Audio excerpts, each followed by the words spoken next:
Welcome to our channel. இன்னைக்கு நம்ம பண்ண போகிறது பன்னீர் பட்டர் மசாலா.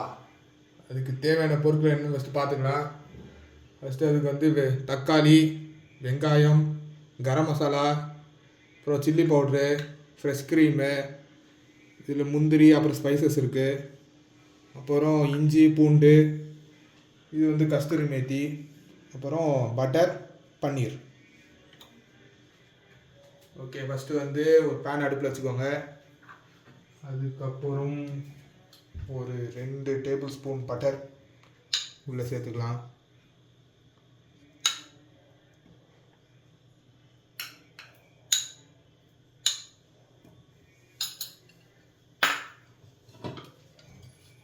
இப்போ வெண்ணெய் உருகட்டும்.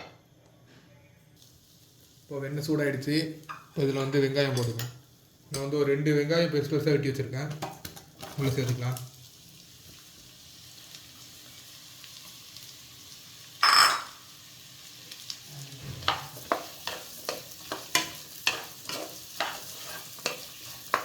இப்போ வந்து கொஞ்சம் உப்பு போட்டுக்கலாம்.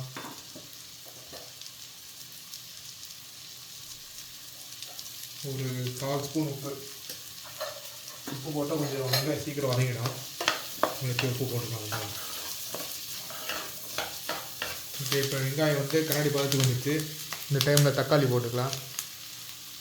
இது நான் ஒரு 5 தக்காளி பெருசு பெருசாக வெட்டி வச்சுருக்கேன், அதையும் வீட்டில் போட்டுக்கலாம்.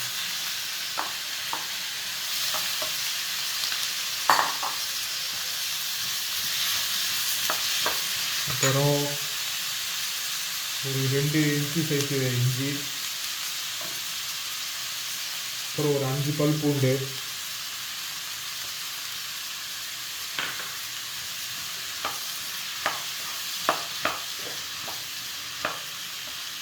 அப்புறம் ஒரு 10 முந்திரி. இப்போ எல்லாத்தையும் சேர்த்து கொஞ்சம் வதக்கும். தக்காளி வதங்குற அளவுக்கு வதக்கும்.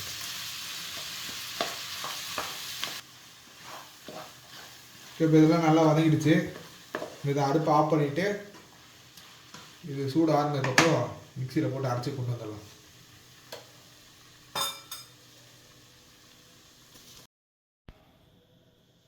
ஓகே, இப்போ அடுத்த பேன் அடுப்பில் வச்சுட்டு ஒரு 4 டேபிள் ஸ்பூன் பட்டர் போட்டுக்கலாம்.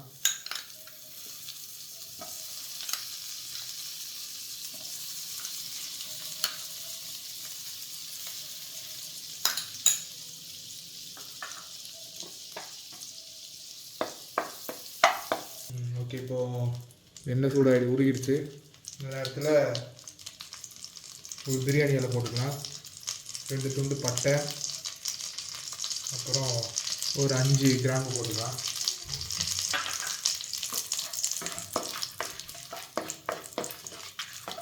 நம்ம அரைச்சி வச்சு பேஸ் உள்ளே சேர்த்துக்கலாம்.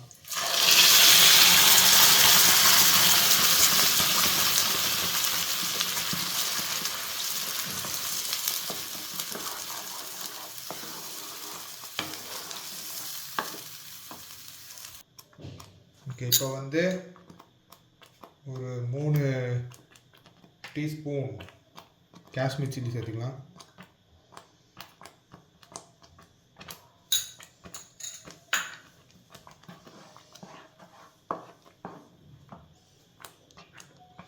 அப்புறம் கரம் மசாலா ஒரு டீஸ்பூன் சேர்த்துக்கலாம்.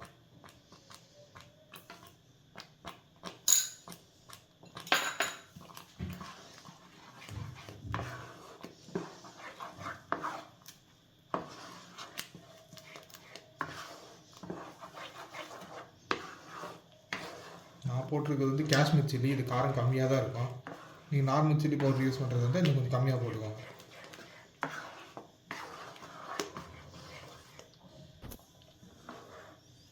இது ஒரு ஹை ஃப்ளேமில் ஒரு 2 நிமிஷம் இருக்கட்டும்.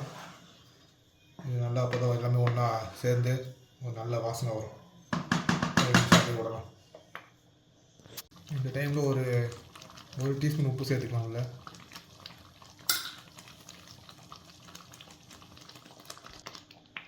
நெக்ஸ்ட் இப்போ வந்து உள்ள பன்னீர் சேர்த்துக்கலாம்.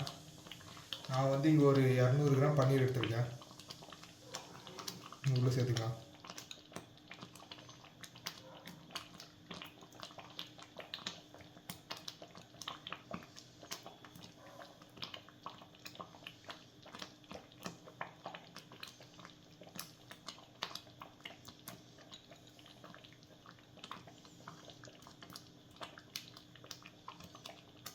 பன்னீர் போட்டு ரொம்ப கலக்காதீங்க, அப்புறம் பன்னீர் எல்லாம் தனித்தனியாக வந்துடும்.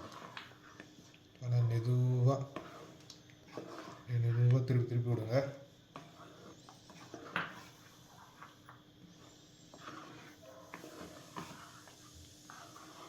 பன்னீர் போட்டுச்சு, இன்னும் ஒரு 2 நிமிஷம் அப்படியே விடுங்க. இப்போ தான் பன்னீருக்குள்ளே அந்த கிரேவிலாம் உள்ளே இறங்கும். ஓகே, இந்த டைமில் வந்து நம்ம ஃப்ரெஷ் க்ரீம் எடுத்து வச்சுருக்கோம், அதை சேர்த்துக்கலாம். ஒரு 4 டேபிள் ஸ்பூன் ஃப்ரெஷ் க்ரீமு.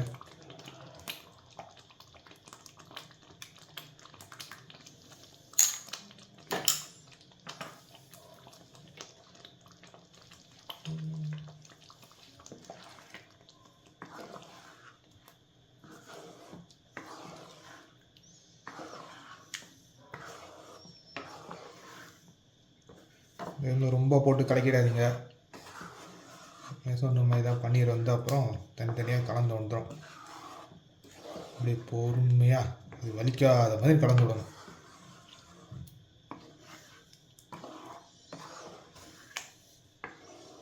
பார்த்து நின்றுக்கோங்க, அது தெரிக்கும் கொஞ்சம், ரொம்ப கொஞ்சம் திக்காக இருக்கனால இது.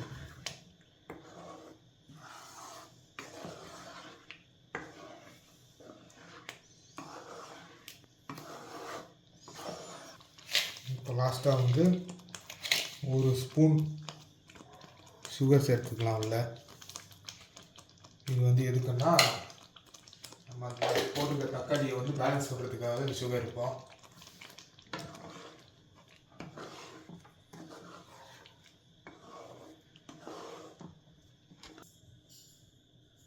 ஓகே, இப்போ லாஸ்ட்டாக வந்து 1 ஸ்பூன் கஸ்தூரி மேத்தி இப்படி கையில் எடுத்து இப்படி நல்லா கசக்கி போடுங்க. இப்போ தான் அதோட டேஸ்ட் வரும். இது போட்டு ரொம்ப தேய்ச்சிடாதீங்க, லைட்டாக தேய்ச்சிட்டு போட்டுருங்க. அவ்வளோதான். இப்போ அடுப்பு ஆஃப் பண்ணிவிட்டு இதை சர்வ் பண்ண ரெடி ஆகிடுச்சு.